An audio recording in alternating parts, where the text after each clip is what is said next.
Alive, alive, alive forever.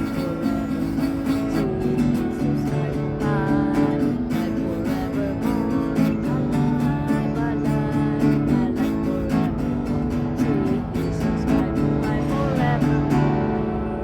Magandang umaga pong sa ating lahat at nais ko pong magbahagi ng konting kaalaman po about sa Bible po.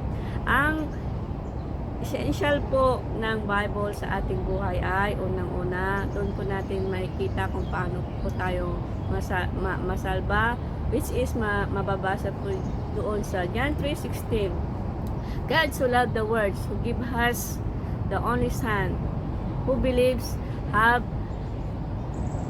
in Him have eternal life. So napakalinaw po doon na ang invitation po sa atin is para sa lahat. But sabi nga po, hindi po lahat ay masasalba. Nasa sayo na yung kung paano po although na si Jesus Christ po ay inanunda po tayo sa ating mga kasalanan, but sabi nga, who believes?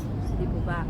So ang Bible po ay napakahalaga mga kapatid, dahil po unang-una po binabago po niya yung ating ugali po. Pag talaga pong nanamnamin po natin yung pagbabasa po ng Bible, makikita niyo po doon yung do and don'ts. Ganito pala masama.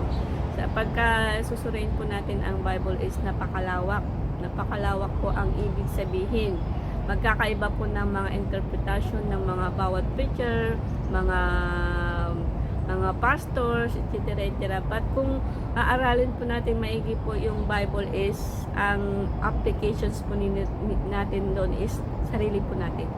Pag nabasa po natin ang Bible, unti-unti po, kagaya ko po dahil dati ayaw ko po ang Bible. Sabi ko noon, pag nakakita ako ng may daladalang noon na yung mga nagbabahay ba, yan na naman yung mga nagtuturo. But when God's call me on God's in time, nung unti-unti po akong nagbabasa ng Bible, sabi ko, mali pala yung ginawa ko noon. So, ang ginawa ko po, mag-repent, minimize yung mga do and don't. So, natututin po ako makontento sa buhay. At higit po sa lahat, natanggap ko po na si Jesus Christ ang aking salvation sa pamamagitan